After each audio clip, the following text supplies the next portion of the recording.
Hello students, class 12th का एक topic आज हम आगे चलेंगे। हमने रिफ्रैक्टिंग सरफेस पढ़ा था। आज का हमारा टॉपिक है refraction from convex refracting surface. Convex refracting surface के लिए रिफ्रैक्शन पढ़ेंगे आज, ठीक है। पहला, when ray of light travel from rare to denser medium, यानी कन्वेक्स रिफ्रैक्टिंग सरफेस के लिए हम रिफ्रैक्शन पढ़ेंगे कब? जब रे ऑफ लाइट ट्रेवल कर रही है rare to denser. Rare to denser तभी ट्रेवल करेगी जब ऑब्जेक्ट रेयर में रखा हो, क्योंकि रे ऑफ लाइट हमेशा ऑब्जेक्ट से चलती है। हमने किया था ना, हमें वही चीज दिखाई देगी जो जहां से रे ऑफ लाइट चलती है। तो चलिए, ये लिया भाई हमने एक कॉन्वेक्स रिफ्रैक्टिंग सरफेस ले लिया, क्लियर। इसका नाम दे दिया एक्स, ये इसका पी और ये इसका वाई। बोलिए, ये इसका सेंटर ऑफ कर्वेचर सी, और यहां से चलिए एक सीधी लाइन जो सी से होती हुई गुजरती है, जिसे हम कहते हैं प्रिंसिपल एक्सिस कहते हैं। मान लिया हमने एक पॉइंट ऑब्जेक्ट ओ रखा है। क्या रखा है? एक point object O convex spherical surface के लिए।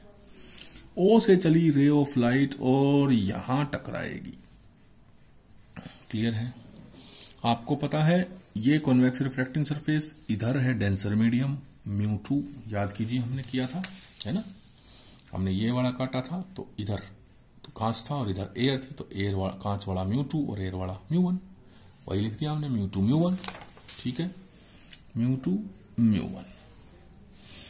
अब जहां से रे ऑफ लाइट चलती है और जहां टकराती है, यहां एयर है, यहां ग्लास है, जाहिर सी बात है, या कोई और मीडियम है। तो दोनों मीडियम के बीच में जब भी हमने पढ़ा था, याद कीजिए आप, हमने पढ़ा था कि रे ऑफ लाइट चली रेयर से डेंसर की तरफ, तो जहां टकराई रे ऑफ लाइट वहां डालते हैं हम एक नॉर्मल 90 डिग्री का एंगल, है ना। तो हमें जहां पर टकराती वहां एक नॉर्मल डालना। अब यहां टकराई है, यहां 90 डिग्री का यही कोण बनता है सीधा, ये बन गया भाई 90 का, बन गया ना 90 का। और तो कैसे नहीं बनता, अगर आप ऐसे बनाओगे ऐसे तो भी 90 का नहीं बन रहा, यही तरीका है। और आप देखेंगे जब भी ऐसे सरफेस पर आप नॉर्मल डालेंगे, वो नॉर्मल हमेशा कहां जाके टकराएगा? सेंटर ऑफ कर्वेचर पे, हमेशा अपने आप सेंटर ऑफ कर्वेचर पे जाके टकराएगा। तो ये हो गया नॉर्मल। इंसिडेंट रे और नॉर्मल के बीच का एंगल होता है angle of incidence I, clear है। ये हो गया डेंसर आपके पास, और ये हो गया रेयर, RAR रेयर यानी एयर, और यहां हो गया ग्लास। यही था हमारे पास नॉर्मली। तो रे ऑफ लाइट एयर से ग्लास में जा रही है, रेयर से डेंसर में जा रही है, तो जानी चाहिए सीधी, सीधी नहीं जाएगी। किस तरफ मुड़ेगी? नॉर्मल की तरफ मुड़ेगी। तो नॉर्मल की तरफ मुड़ गई, और जहां टकराएगी वहां हमारे पास क्या बनेगी? Image I. वहां हमारे पास क्या बनेगी? Image I. जानी तो चाहिए थी सीधी, लेकिन इस तरफ मुड़ गई, इमेज आई बनेगी।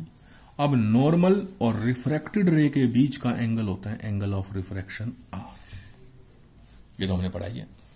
नॉर्मल और आने वाली के बीच एंगल ऑफ इंसिडेंस, नॉर्मल और जाने वाले के बीच angle of refraction.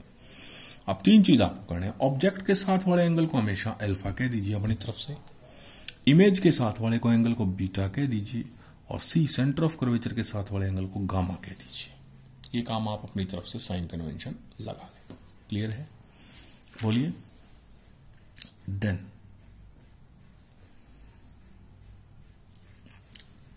when ray go from medium 1 to medium 2, कह दो अपनी तरफ से, मीडियम 1 मीडियम 2, μ21 आप कोई ले लिया, μ12 ले लिया, μ21 ले लिया, आपका काम है वो, ठीक है। μ21 is equal to μ2 by μ1 is equal to medium 2 है तो एंगल इधर वाला साइन आई, मीडियम 1 है तो एंगल इधर वाला साइन आर। 2 है μ21, 2 ऊपर 1 नीचे, 2 है तो एंगल इधर वाला, 1 है तो एंगल दूसरे वाला। ऐसे ही करते हैं हम, ठीक है, करें। अब ये साइन आई और साइन आर इतने छोटे होंगे तो हम इनको लगभग आई बाय आर के इक्वल रख देंगे। क्यों? As I and R are very small. जब आई और आर बहुत स्मॉल होते हैं ना, तो sine I nearly equal to I, sine R nearly equal to R, mathematical term है। ऐसे ही I nearly equal to tangent I and R nearly equal to tangent R कर देते हैं हम। ये मैथमेटिकल टर्म बनानी, अब क्यों पूछना मैथ के टीचर से। तो nearly equal to I by R हो गया, तो ये आ गया आपके पास μ2 by μ1 is equal to I by R. It implies, cross multiply कर दिया, μ2r is equal to μ1i, equation number 1। ठीक है, क्लियर? नाउ अब समझने की चीज है। नाउ अब देखिए, ये एक ट्रायंगल बन गई, ये वाली पूरी कंप्लीट ट्रायंगल है एक, ये और ये सीधी लाइन आ रही है ना नॉर्मल, जो किससे टकराया है? सी से टकराया है। ट्रायंगल ओ, इसको ले दो नाम एम, ले दिया, ठीक है। ट्रायंगल ओ एम सी में कह दें,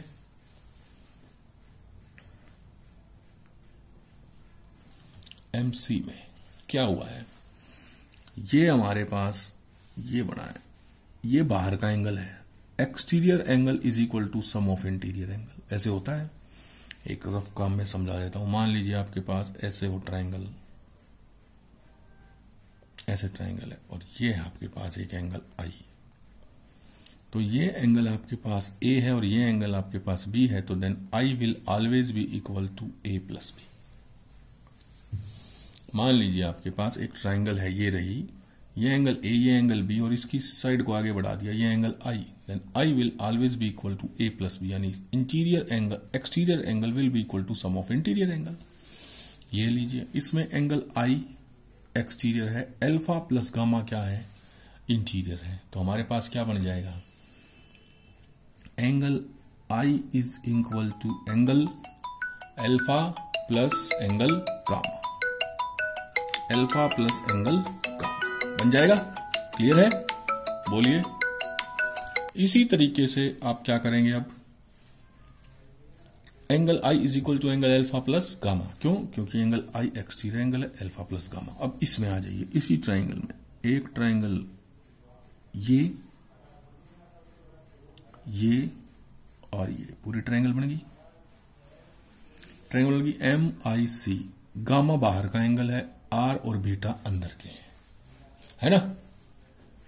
angle A in triangle M I C, triangle M I C में गामा बाहर का और आर और बीटा अंदर के, तो gamma is equal to R plus beta. Angle gamma is equal to angle R plus angle beta. हमें beta की वैल्यू चाहिए, बीटा की क्यों चाहिए? सॉरी, हमें आर की वैल्यू चाहिए। आर की क्यों चाहिए? क्योंकि आई की तो यहां से सीधी आ गई, आर की हम निकाल लेंगे और दोनों को किसमें पुट कर देंगे? इक्वेशन 1 में। Then angle R is equal to angle gamma minus angle beta, equation B. A में आ गई हमारे पास आई की वैल्यू, बी में आ गई हमारे पास आर की वैल्यू, दोनों कहां पुट करते हैं? Put in equation 1। Put A and be in equation 1। μ2 r, r is equal to angle gamma minus angle beta. μ1 i, I is equal to angle alpha plus angle gamma. ठीक है, clear हो गया case? चलिए solve करते हैं आगे इसको। हमारे पास अंदर मल्टीप्लाई कर दें इनको। μ2 angle gamma minus μ2 angle beta will be equal to μ1 angle alpha plus μ1 angle gamma. Clear है? बोलिए, mu two angle gamma plus mu two angle minus mu two angle beta is equal to mu one angle alpha plus mu one angle gamma. अब gamma वाले एक तरफ ले आओ, ये एक तरफ ले आए, ले आए, कर दें ऐसा? बोलिए, चलिए करते हैं। हमने कर दिया, ये इस तरफ ले आए, इसको इस तरफ ले आए, तो ये आ गया mu two angle gamma minus mu one angle gamma is equal to, इधर बच गया ये म्यू वन एंगल अल्फा, इधर आके ये हो गया plus mu two angle beta. Clear? Gamma common ले लें, mu two minus mu one into में angle gamma is equal to mu one angle alpha plus mu two angle beta. Clear है? बोलिए। अब इसको छोड़ देते हैं, आप अपना काम करेंगे, ठीक है। अभी हमने कहा था now as alpha beta gamma are small, so alpha nearly equal to tangent alpha, mathematical term, beta nearly equal to tangent beta, gamma nearly equal to tangent gamma. Put कर दें तो ये बन जाएगा mu two minus mu one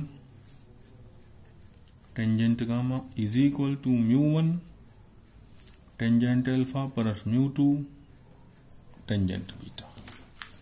अब आ जाइए बार फिर से इसमें आ गए हम, तो पढ़ना पड़ेगा, कोई इलाज नहीं है हमारे पास, करें क्या। एम से एक परपेंडिकुलर ड्रॉ कर दिया मैंने, एम एल परपेंडिकुलर ड्रॉ कर दिया एम एल। अब देखिए टेन अल्फा बन गया perpendicular upon base L O, tan gamma बन गया परपेंडिकुलर एम एल बस upon base L C, tangent beta बन गया perpendicular M L upon base L I, perpendicular upon base L I, है ना। रख दूं वैल्यू सबकी, ये देखिए आपके सामने ही रखते हैं, ये लीजिए mu two minus mu one into में टेंजेंट अल्फा, ये रहा टेंजेंट अल्फा, है ना, टेंजेंट गामा, सॉरी पहले टेंजेंट गामा, ये रहा tangent gamma, M L upon ये था centre of curvature L C, L C, M L upon लिख रखा हमने M L upon L C, M L upon L C लिख दिया, M L upon L C, gamma का काम खत्म। फिर है alpha, tangent alpha M L upon L O, M L upon L O perpendicular upon base mu one into में M L upon L O, tangent alpha लिख दिया। फिर बन गया tangent beta is equal to mu two into में tangent beta M L upon L I, M L upon L I, ये distance ये लिख दिया भाई मैंने सारी चीजें, M L upon L C tangent gamma, tangent alpha M L upon L O, tangent beta M L upon L I, M L M L M L सारे cut, ठीक है। Mu two minus mu one upon L C is equal to mu one बटा L O plus के mu two by L I, ठीक है। Clear? बोलो। मैंने लिख दिया mu two minus mu one बटा एल सी को लिख दिया मैंने P C, mu one by P O, mu two by P I, P O कर दिया। देखिए एल और पी पास पास है, एल और पी क्या है, पास पास है एल और पी, तो क्या हो गया हमारे पास एल ओ पी पास पास है, तो हमारे पास एल ओ और पी ओ क्या हो गए, इक्वल हो गए लगभग। क्लियर है? इसीलिए मैंने क्या कर दिया, as L O nearly equal to P O, L C nearly equal to P C, L I nearly equal to P I. ठीक है, अब समझने की चीज है, ध्यान से आइए। अब क्या समझने की चीज है, ध्यान से आइए। जो समझने की चीज वो ये है, अब क्या कि हमारे पास जो आया है वो ये आया है, P से O था ऑब्जेक्ट, P से ऑब्जेक्ट के बीच की दूरी कहलाती है ऑब्जेक्ट डिस्टेंस, इसको लिखते हैं U। पी से सी था सेंटर ऑफ कर्वेचर, पी से सी तक की दूरी याद कीजिए, इसको कहते हैं रेडियाई ऑफ कर्वेचर, इसको लिखते हैं आर, है ना। पी से आई तक इमेज डिस्टेंस, पी से आई तक इमेज की दूरी को लिखते हैं वी।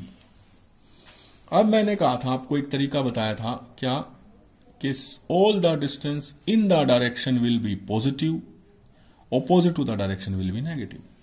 अब इंसिडेंट रे इस तरफ जा रही है, यानी इस तरफ के सारे डिस्टेंस पॉजिटिव, इस तरफ के राइट हैंड साइड के और लेफ्ट हैंड साइड के सारे नेगेटिव। तो आप सीधा सा रूल बना लीजिए, राइट हैंड साइड के सारे distance positive, left hand side के सारे डिस्टेंस नेगेटिव। तो राइट हैंड साइड के कौन कौन से हैं, आर और वी। पी से मापो, राइट हैंड साइड के सारे क्या हैं, आर और वी, और लेफ्ट हैंड साइड के क्या हैं, यू। पी से लेफ्ट हैंड साइड यू, वो नेगेटिव, राइट हैंड साइड वाले पॉजिटिव, ठीक है। तो चलिए ये बना दिया हमने फॉर्मूला, μ2 माइनस μ1 बाय पीसी है आर, ये था हमारे पास किस साइड का, पीसी है आर, हमारे पास है right hand side positive, R और V positive, U negative, is equal to μ1 by P O U minus plus μ2 by P I V plus. तो फॉर्मूला बन गया μ2 minus μ1 by R is equal to μ2 by V minus μ1 by U. ये हमारा formula बन गया किसके लिए, μ2 minus μ1 by R is equal to μ2 by V minus μ1 by you, क्योंकि पीसी, पी और पी आई की हमने वैल्यू रख दी, आर, यू और वी। ये हमारा फॉर्मूला बन गया कब, जब रेयर टू डेंसर जाए। क्लियर हो गया। तो ये था हमारे पास टॉपिक का, refraction due to a convex refracting surface when ray of light go from rare to denser.